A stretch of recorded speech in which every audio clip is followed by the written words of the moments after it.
So good morning mga kawasak. Ngayon na yung kasal ni Kel. At tingnan yung kotse natin, ang dumi. Ang dumi yan, dito tayo sa bahay namin. Yung nanay ko pala. So ngayon is maglilinis na muna ako ng kotse natin. Dadali natin ito mamaya sa kasal eh. So masarap maglinis dito. Kasi may hose. Kasi sa apartment wala akong hose dun. Tabo-tabo lang, timba-timba.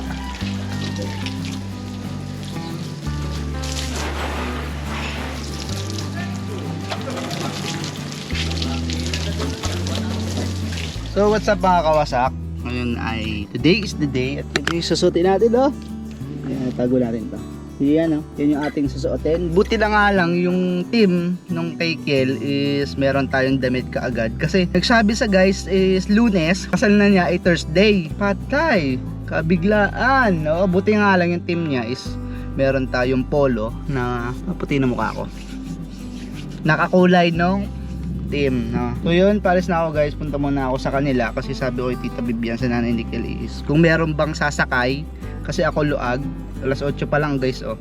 Luwag kasi ako at kung merong sasakay kasi aahon muna ako bago kami pumunta sa venue. Ano, diyan lang sa bayan ng Candelaria guys. So yun, papunta na ako at sana all.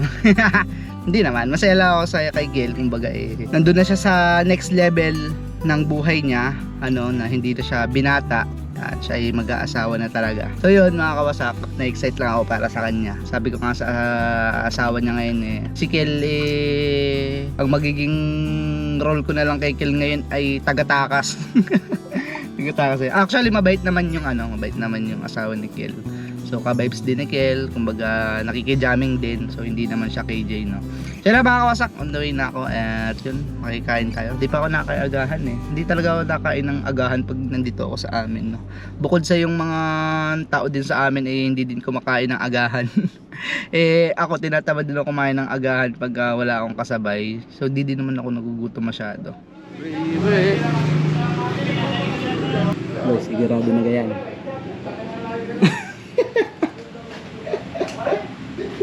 Ganyan yung tsura mo. Mamaya tayo papalit. Alaw na kami naghiwalay eh. Tuyo. Magkikwentuhan lang kami dyan. Ano ganyan? Nakapantulog eh. Pagkakasal daw niya. Ano kaya? Diretso tulog? Diretso tulog yan, diretso tulog. Ba't natin nakapajama? Pero hindi pa inalis. Sure ka na maiksi. Yun! Ito, bagay sa'yo magwalang face mask ha. Ito. Oo. Yun! Nakakunan din na walang face mask na nasa mukha. Bakit nahiyain ganyan? Si Tito Maria nayak na oh. Ang girl. Tingin din na eh. Talaga di makakawala. Ano yan?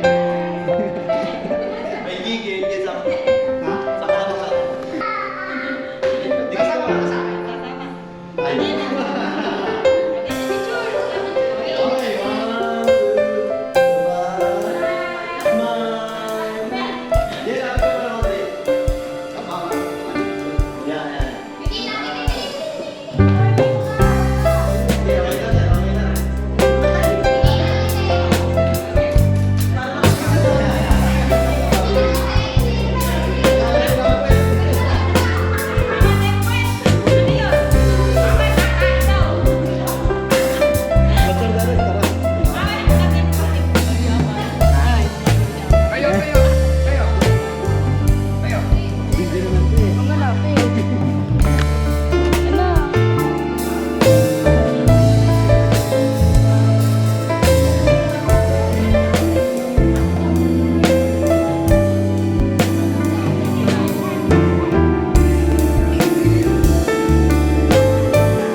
Magandang umaga po sa ating lahat.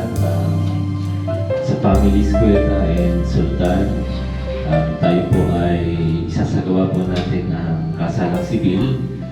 Bago po tayo mag-umpisa ay tayo po muna ay mananalangin sa pangunguna nga po ni Pastor Pastor Terence Escuela.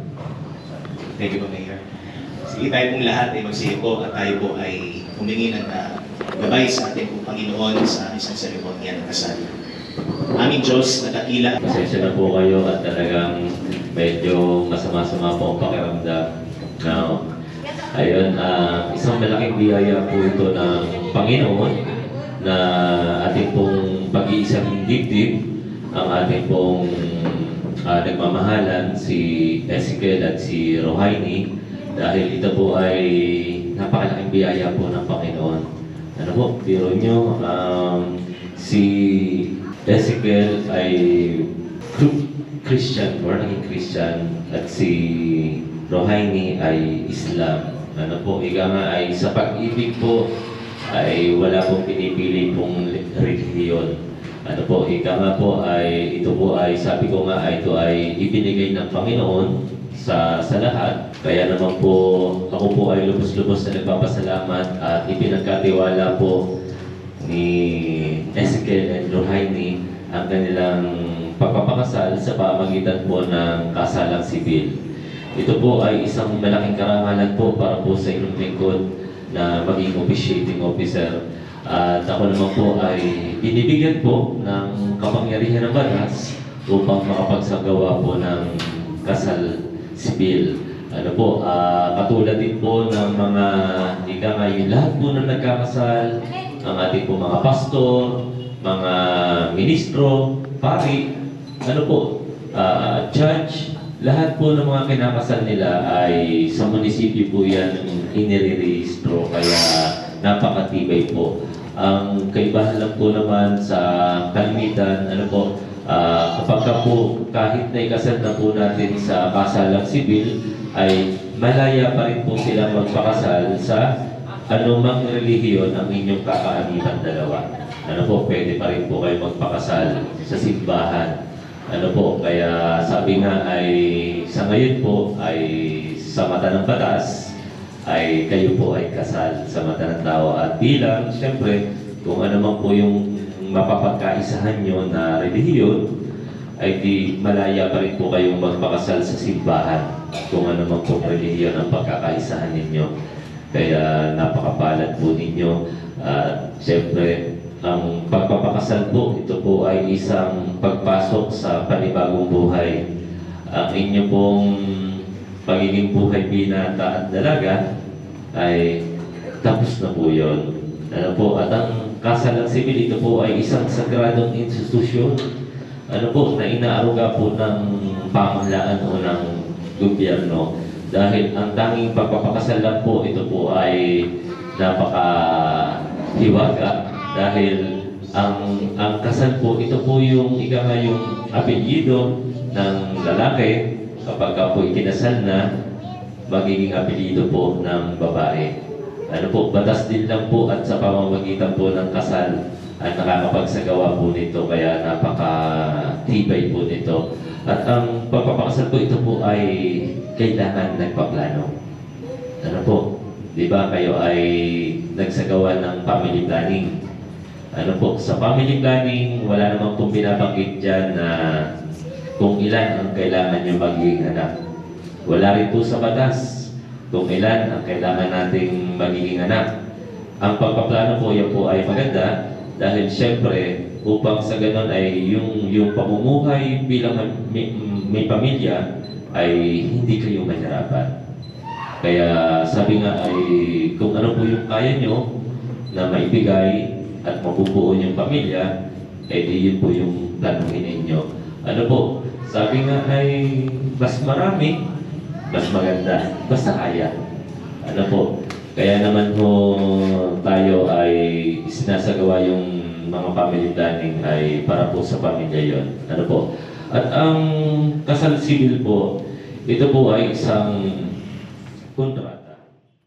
Ano po ang seremonya ng kasalang sibil? Ako po bilang punong bayan ay pinagkuluban ng batas ng kapangyarihan na magbigay ng bisa at lumagda sa kontrata ng kasal. Alinsunod sa Section 444, Artikulo 17 ng Kodigo Lokal ng Pamahalaan. Hinihiling ko kay Ezekiel at kay Rohaini na ipahayag sa harap nating lahat ang kanilang pag-ibig sa isa't isa. Ito po ay tanong ko po muna kay Ezekiel. Ezekiel, ikaw ba ay kusang loob na pumunta dito upang pakasalan si Rohaini na iyong pangmamahalin habang ikaw ay nabubuhay? Opo, Mayor.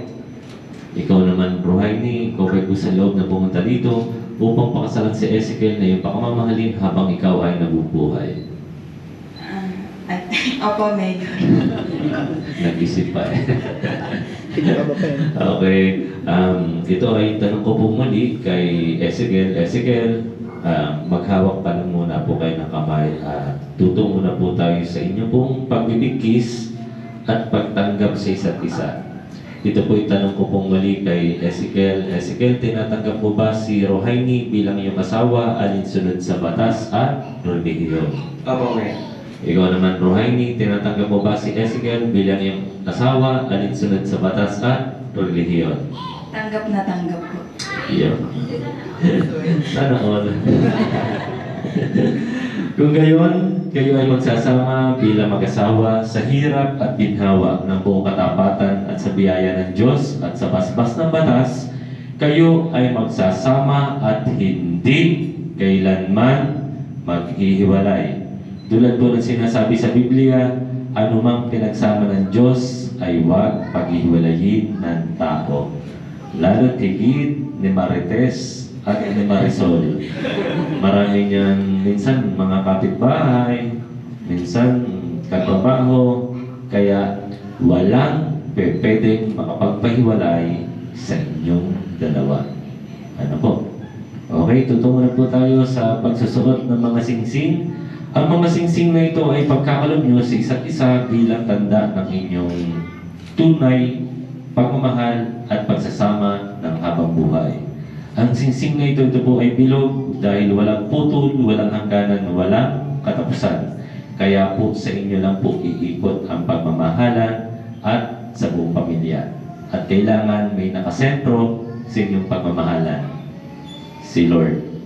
Hindi pa pwede pong wala si Lord sa pagsasama ng mag-asawa dahil yan po ang gagabay din sa inyo at syempre, yan din yung malalapitan ninyo sa lahat ng bagay, sa lahat ng mga kahilingan, tagumpay o pangangailangan po ninyo at siya po yung gagabay sa inyo. At ito pong singsing na ito po ay napakahiwaga dahil kapag suot-suot yung dalawa ito, ramdam na ramdam ninyo na kasama nyo lagi ang isa't isa. Ano po, dahil minsan po nangyayari dala po ng trabaho, malayong lugar, ano po, kaya may tipuli ako kay Ezekiel. Ezekiel, kapag nakakita ka na mas maganda kay Rohaini, mapapahawa ka na lang sa singsing. At mapapabanggit ka ng sorry. I'm married. I'm taken. May asawa na ako. Ano po? Kaya mabisang-mabisa po yun dahil yun po ay gamit na gamit ko po yun. Dahil hindi po maiwasan talaga. Talagang nakakakita po talaga ng mga mas magaganda. Eh di tamang tingin na lang. Ano po? At ika nga ay, ito po nga, sabi ko nga, ito po yung mabisa na nakakaiwas. Ano po? At syempre, Rohaini, kahit nasa bahay ka lang o kahit saan man, syempre, kailangan suot-suot mo pa rin ang singsing mo. Dahil sabi ko nga, para at least, kung medyo magkalayo kayo dahil ng trabaho, kayo ay ramdam na ramdam nyo na kasama niyo yung isa't isa. Ano po? Yun po kahiwaga ang singsing at yun din po kaya sinasagisag ang singsing ng isang mag-asawahan. At ganoon din dapat po siyempre ang pagpapahalaga nyo sa inyong singsing, ganoon din ang pagpapahalaga nyo sa inyo sa isa't isa. Ano po? Kaya ikaw muna, Ezekiel, babanggitin mo yung kanyang pangalan and then susundan mo yung sasabihin ko. Tapos,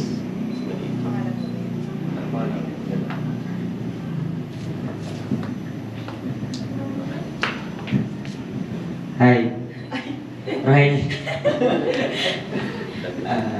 Tanggapin mo at isuot at pagkaingatan ang singsing na ito bilang tanda ng aking pagmamahal, ng aking katapatan. I love you.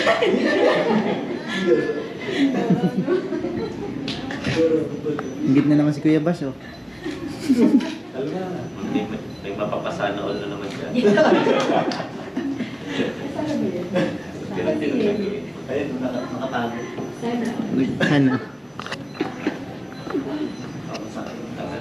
Ezekiel, tanggapin mo at isuot at pagkaingatan ang singsing na ito bilang tanda ng aking pagmamahal at ng aking katapatan. I love you, Mwah.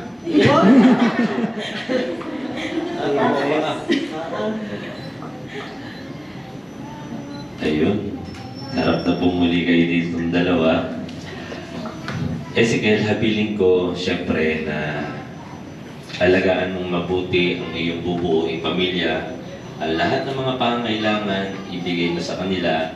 At siyempre, Rohaini, ibalik mo naman kay Ezekiel yung iyong pag-aalaga, pag-aruga sa inyong mga magiging anak. At siyempre, ang pag-aalaga mo rin kay Ezekiel. At kailangan ang babae ay kailangan mas lalawakan ng iyong pag-unawa. Dahil sabi nga po ay palaging ang babae po ang nagdadala ng pamilya at ang lalaki naman po ang nagpo-provide sa pamilya. Ano po, kaya kailangan balanse. Ano po? At yun, sabi ko, kailangan unconditional love. Ano? At yun, kailangan paninindigan nyo na po itong kasal po ninyo habang buhay. Ano po? Yun. Matapos na may lahat ng inyong taus-pusong layunin sa inyong mga sinumpaan at sa pamamagitan ng punong bayan na ibinibigay na kapangyarihan ng batas, ay akin na pong ipinakikilala at ipinahayag na si Ezekiel at si Rohaini ay tunay at ganap na mag-asawa na. Palakpakan po natin.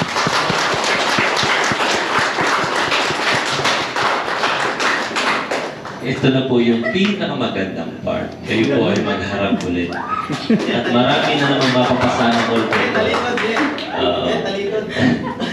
Ngayon po ay sabi nga lagi sa mga kinakasal ko ay hindi po pwedeng matapos ang kasal nang walang bukaan.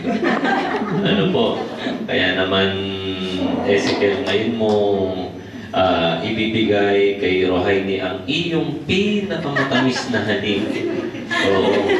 Ika nga ay yung moment nyo na ito ay isipin nyo na kayo lang nandirito. Ano, at syempre, papipiliin ko kayo, magkikis kayo ng 3 minuto o 3 segundo para kuhang-kuha ni Bash yung inyong mga 3 seconds. 3 minuto.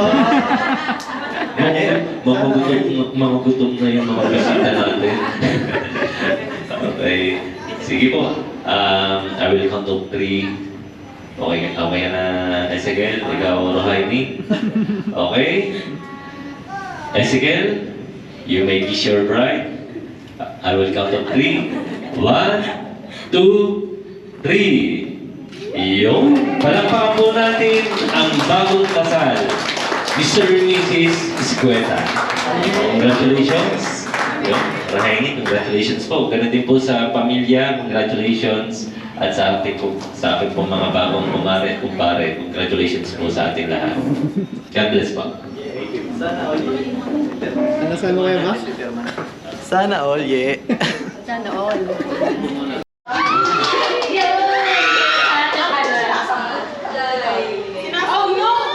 Ang next na ikakasal ay si Ate Roxel. Ate Roxanne. Oh no! Dalawa si Ate na eh. At binigay ni Rohaini na. Sige po. Ano bang video? Makakala ko yan. Sige, Ate Rox, dito ka tsaka si Gail. Ano ba naman pagtutulungan natin? Habang buhay naman ako nasa tabi mo, hindi naman ako mawawala. Ayun, wala. Ano? Ano na mag-adjust? Pistawin. Sige. Pistawin ko ayos yung Thank you po sa lahat ng pumunta dito. Thank you po sa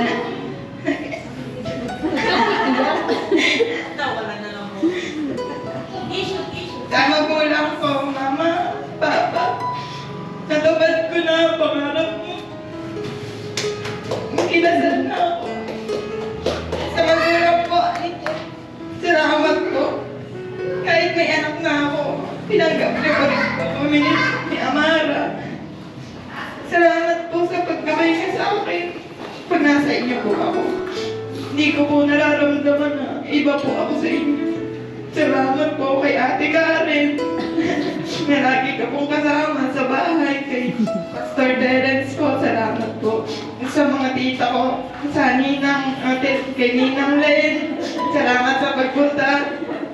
Sa aking pinsan, na nag-live pa para makarating dito. Salamat, Mare. At masasabi ko kay Kiet, sana maging mas mabuti tayo, gayahin natin ang pagsasama ng mga magulang natin. Na pag nag-aaway, hindi sila nag-iiwalay. At eto, akong hahawak nitong pera. Pautang. At baka kung saan mo dalhin mamaya. Sabi ko, pautang. Pero seryoso, salamat. Dumating ka sa buhay. Na minahal mo ako ng tunay. At sana maging tapat tayo sa isa't isa. At marami pa tayong pagdadaanan. At yung sahod, sana. Pero yun lang, salamat po. Yes! Yes! Upugin na. Thank you po. Ano po ang request ng lahat? Yes!